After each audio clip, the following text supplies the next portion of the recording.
O silêncio de José é um silêncio que nos põe a pensar, não é? Como o silêncio de José é um silêncio que nos inquieta. Porque se a gente olhar todos os evangelhos, José sempre é descrito em segundo plano. E é interessante porque José sabia ficar à sombra para não fazer sombra. José soube ficar calado quando ele precisou, que ele ficou calado o tempo inteiro, não falou nada. José soube ter um silêncio que escutou o que Deus tinha para falar e reagiu com prontidão. Ele foi extremamente disponível a Deus. Ele nunca quebrou, ele nunca fissurou essa graça de Deus, a disponibilidade dele, da prontidão à fé dele e dessa forma dele de meditar o que Deus tinha a dizer. Tudo isso fez, essas qualidades de José, fez com que Deus fizesse contato com ele. E por isso José conseguiu participar do plano da salvação. José teve também a sua anunciação. Aquilo que a música disse, José teve que dizer seu sim a Deus. Ele também teve que pensar sobre isso e teve que responder o sim. Hoje, o silêncio de José, ele vem denunciar e vem revelar, né?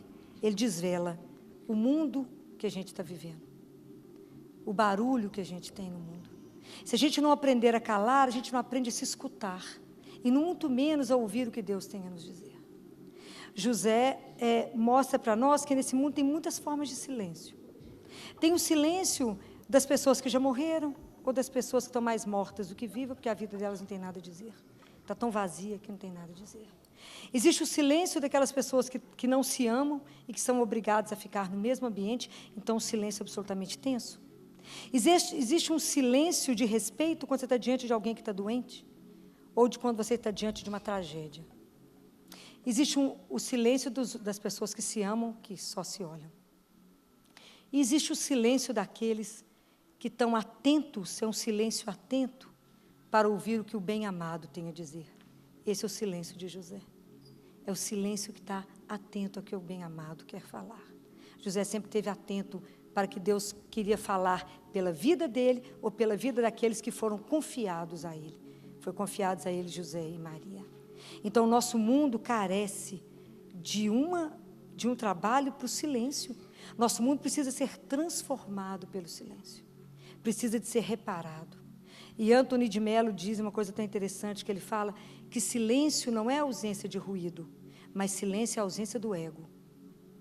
Então, o que nós precisamos entender que se nós não cultivarmos uma cultura de silêncio, nós não vamos conseguir, porque o mundo está completamente tão perdido, porque quando o mundo, a cultura pós-moderna, mudou a questão do silêncio, que tirou o silêncio do mundo e nos colocou imerso num mundo tão cheio de barulho, nós temos tantos ruídos diferentes num dia, que nós não conseguimos nos calar.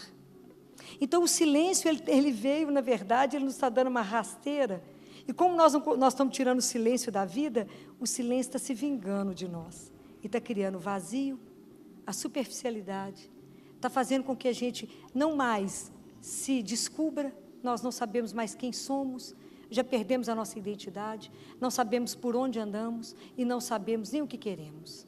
Nós estamos absolutamente perdidos, se a gente não parar e não se ouvir. Então, é muito urgente criar uma cultura de silêncio, onde eu aprenda a calar, a silenciar.